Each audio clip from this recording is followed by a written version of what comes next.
Salut, je vais vous parler dans cette vidéo de ce que c'est exactement que l'indice glycémique parce que c'est une notion primordiale en fait à connaître si vous êtes sérieux à propos de votre diète.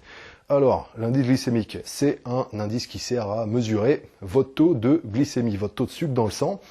Et il est calculé, en fait, il n'est pas calculé, il est mesuré, il est mesuré directement en faisant des tests. Il y a des mecs qui absorbent des aliments, donc des glucides, ou des aliments qui contiennent des glucides, et on mesure la réponse glycémique et insulinique qu'il y a eu par rapport à ça. Donc c'est un indice très pratique, c'est vraiment basé sur les résultats. En fait, il n'y a pas trop de notions théoriques avec ça, c'est vraiment le truc très simple. On fait l'expérience, on mesure et on établit une classification des différents aliments et de ce que ça implique comme réponse. Alors, donc le but c'est d'avoir des aliments ayant un indice le plus bas possible. Ça veut dire que la réponse insulinique va être la plus faible. En fait, ça veut simplement dire que le taux de sucre dans le sang va pas monter d'un coup et ça va être plus régulier. Donc si par exemple vous faites un repas tous les 4 heures, mettons, vous prenez un aliment avec un indice élevé, en 2 heures vous allez avoir une élévation donc de votre glycémie. Et le truc c'est que ensuite ça va descendre. Donc vous allez avoir 2 heures où vous allez être bien chargé en énergie et même trop, puisque du coup comme le taux de sucre dans votre sang va être supérieur à ce qu'il devrait être, il va y avoir une réponse insulinique. Donc l'insuline, c'est l'hormone qui sert à réduire le taux de sucre dans le sang. Et après ces 2 heures-là, vous allez dropper en énergie, vous allez être un petit peu... vous allez manquer parce que le potentiel énergétique aura été brûlé plus rapidement. Ce qui n'arrive pas avec les aliments qui ont un indice plus élevé, où là, ça va être plus étalé sur la durée, et avec le même nombre de calories et le même nombre d'énergie fournie, ça va être plus régulier, ça va être plus calme.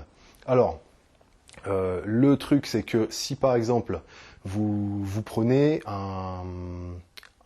je vais dire le pire aliment qui soit, vraiment tous les trucs genre sucre ou le pain vraiment très très blanc qui ont des indices assez élevés, ça va faire que vous allez avoir un gros pic d'insuline un gros pic de sucre qui va affluer d'un coup.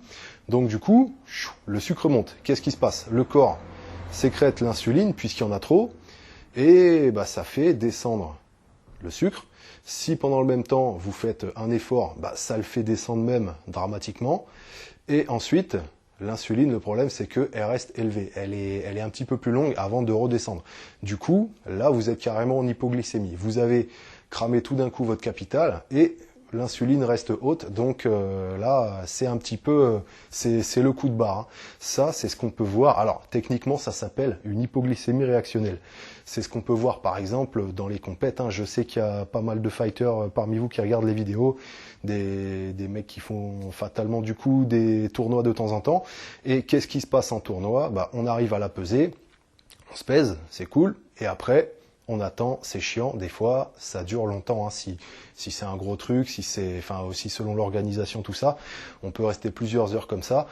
On n'a pas envie d'aller sur le ring avec l'estomac un petit peu blindé parce qu'on vient de manger juste avant, donc du coup on a pris soin même éventuellement de ne pas manger avant d'arriver à la pesée, mais le truc c'est qu'on attend, et au moment du fight, des fois ce qu'on a tendance à faire, c'est de prendre un truc super sucré rapidement pour avoir un petit boost. Et en général, c'est l'hypoglycémie réactionnelle. Finalement, c'est un petit peu comme si vous faisiez de l'over-control quand vous êtes en bagnole. Vous êtes là tranquille, vous roulez en bagnole, d'un coup vous commencez à dévier tranquillement, vous partez sur le côté, et plutôt que de revenir tranquillement pour réajuster, bim, vous mettez un gros coup de volant, la voiture part comme ça, vous devez en remettre un autre, ça fait un espèce d'effet pendule, vous zigzaguez, et voilà, vous remettez. C'est un petit peu ce qui se passe quand vous avez la dalle, vous vous sentez un petit peu en baisse d'énergie, vous voyez que vous commencez à plus trop arriver à soulever, et plutôt que de prendre un bon repas, un truc du riz complet, du pain complet, un bon petit sandwich, un truc qui tient bien, vous prenez un truc sucré pour aller vite ou quoi, Voilà, c'est comme de mettre le gros coup de volant en voiture. C'est finalement pas terrible, ça fait un peu stresser, et il peut même y avoir un accident. Bon, dans ce cas-là, l'accident, c'est l'hypoglycémie réactionnelle. C'est les mecs qui... Ça peut aller jusqu'à le mec qui se sent un peu vertigeux et même qui tombe dans les pommes comme ça et qui se retrouve par terre. L'indice glycémique, ça n'a rien à voir avec les histoires de sucre simple, sucre complexe. Ça, c'est une notion qui était beaucoup utilisée avant et qui est encore aujourd'hui, par des gens qui sont restés à ça. Et en fait, c'est un indice beaucoup moins fiable. Enfin, en fait, c'est pas un indice, mais bon, c'est une façon théorique de déterminer si les sucres vont être de bonne qualité ou pas, tout simplement basé sur leur complexité moléculaire. Plus un sucre va être gros moléculairement, plus il va avoir de molécules, plus on va dire c'est un sucre complexe, du coup l'organisme met plus de temps à le découper et à l'assimiler.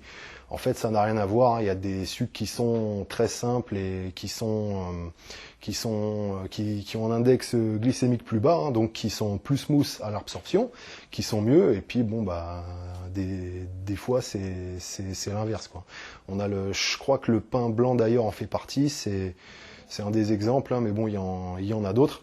Voilà. Quoi d'autre à savoir là-dessus? Il y a la façon dont vous préparez la bouffe, ça influe sur les index. Plus vous faites cuire en général les légumes, plus ils vont avoir un index élevé. Finalement, faire cuire, ça flingue la bouffe.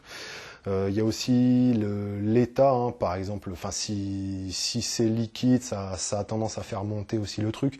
Quand vous prenez des jus de fruits, des trucs comme ça, le fait de prendre un jus de fruits, ça aura des effets beaucoup plus néfastes que de manger le nombre de fruits équivalents. C'est pas pareil, je sais pas pourquoi. C'est juste ce qui a été mesuré dans les expériences, c'est ce que je vous disais.